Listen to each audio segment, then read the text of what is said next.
Hi hello ಎಲ್ರಿಗೂ ನಮಸ್ಕಾರ. ಮತ್ತೆ ನನ್ನ ಚಾನಲ್ಗೆ ಸ್ವಾಗತ. ನನ್ನ ಹೆಸರು ವೀಕ್ಷಿತ. ನನ್ನ ಚಾನಲ್ ಹೆಸರು ಸಿಂಪ್ಲಿ ಬ್ಯೂಟಿಫುಲ್ ಕನ್ನಡ. ಮೊಣಕಾಲಿನ ನೋವು ಅಥವಾ ಗಂಟು ನೋವು ಇದಂತೂ ಇವಾಗ ಸಾಮಾನ್ಯ ಸಮಸ್ಯೆ ಆಗಿದೆ ಅಂತಲೇ ಹೇಳ್ಬೋದು. ಕೆಲವರಿಗೆ ಇದರಿಂದ ಕೂರಲು ನಿಲ್ಲಲು ಕಷ್ಟವಾಗುತ್ತೆ. ಸ್ವಲ್ಪ ದೂರ ಹೋದ್ರೂ ಕಾಲಲ್ಲಿ ನೋವು ಕಾಣಿಸೋದಕ್ಕೆ ಸ್ಟಾರ್ಟ್ ಆಗುತ್ತೆ. ಈ ಸಮಸ್ಯೆಗೆ ನಮ್ಮ ಚಾನಲ್ನಲ್ಲಿ ಏನನ್ನು ಸೇವಿಸಬೇಕು ಅಂತ ಆಲ್ರೆಡಿ ವಿಡಿಯೋನ ಹಾಕಿದ್ದೇವೆ. ನೋಡಿಲ್ಲ ಅಂದರೆ ತಪ್ಪದೆ ನೋಡಿ. ಅದನ್ನು ಸೇವಿಸೋದ್ರಿಂದ 80% ನಿಮ್ಮ ಮೊಣಕಾಲಿನ ನೋವು ಅಂದರೆ ಗಂಟು ನೋವಿಂದ ಆರಾಮ ದೊರೆಯುತ್ತದೆ.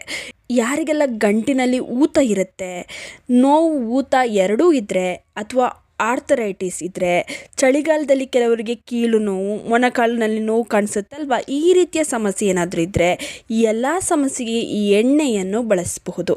ಬನ್ನಿ ಹಾಗಾದರೆ ಈ ಎಣ್ಣೆಯನ್ನು ತಯಾರಿಸುವ ವಿಧಾನನ ನೋಡೋಣ. ಮೊದಲಿಗೆ 2 ಚಮಚ ಕೊಬ್ಬರಿ ಎಣ್ಣೆ ಅಥವಾ ಎಳ್ಳಿನ ಎಣ್ಣೆ ಯಾವುದಾದ್ರೂ ತೊಗೋಬೋದು. ಒಂದು ಪಾತ್ರೆಗೆ ಹಾಕ್ಕೊಳ್ಳಿ. ಇದನ್ನು ಸ್ವಲ್ಪ ಬಿಸಿ ಮಾಡ್ಕೊಳ್ಳಿ. ಚೂರು ಬಿಸಿ ಆದರೆ ಸಾಕು. ನಂತರ ಇದಕ್ಕೆ ಒಂದು 3 ಲವಂಗನ ಹಾಕಿ, ಹಾಗೆ 2 ಕರ್ಪೂರನ ಹಾಕಿ. ಯಾವ ಕರ್ಪೂರ ಅಂದರೆ ದೇವ್ರಿಗೆ ನೀವು ಪೂಜೆಗೆ ಬಳಸ್ತೀರಲ್ಲ ಕರ್ಪೂರ, ಆ ಕರ್ಪೂರ ಹಾಕಿದ್ರೆ ಸಾಕು. ಇನ್ನು 1/4 ಚಮಚದಷ್ಟು ಅರಿಶಿಣದ ಪುಡಿ ಹಾಕಿ, ಹಾಗೆಯೇ 1/4 ಚಮಚದಷ್ಟು ಓಂ ಕಾಳಿನ ಪುಡಿಯನ್ನು ಹಾಕಿ, ಅಂದರೆ ಅಜ್ವೈನ್ ಅಂತೀವಲ್ಲ ಅದನ್ನು ಹಾಕಿ. ಇವೆಲ್ಲವನ್ನು ಚೆನ್ನಾಗಿ ಎಣ್ಣೆಯಲ್ಲಿ ಬೇಯಿಸಿ. ನೋಡಿ, ಇಷ್ಟ ಆದರೆ ಸಾಕು. ಇದನ್ನು ಒಂದು ಡಬ್ಬದಲ್ಲಿ ಹಾಕಿಟ್ಟು ಪ್ರತಿ ರಾತ್ರಿ ಹಚ್ಚಿ. ಖಾಲಿ ಆದರೆ ಮತ್ತೆ ತಯಾರಿಸ್ಕೊಳ್ಳಿ. ಇದರಿಂದ ನಿಮಗೆ ನೋವಿನಿಂದ ಬಹಳ ಆರಾಮ ದೊರೆಯುತ್ತದೆ.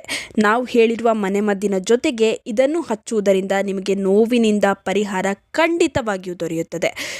ಈ ಎಣ್ಣೆ ನಿಮ್ಮ ಬ್ಲಡ್ ಸರ್ಕ್ಯುಲೇಷನನ್ನು ಇಂಪ್ರೂವ್ ಮಾಡುತ್ತದೆ. ಬ್ಲಡ್ ಸರ್ಕ್ಯುಲೇಷನ್ ಇಂಪ್ರೂವ್ ಆದರೆ ನೋವಿನ ಸಮಸ್ಯೆ ಕಡಿಮೆ ಆಗುತ್ತೆ.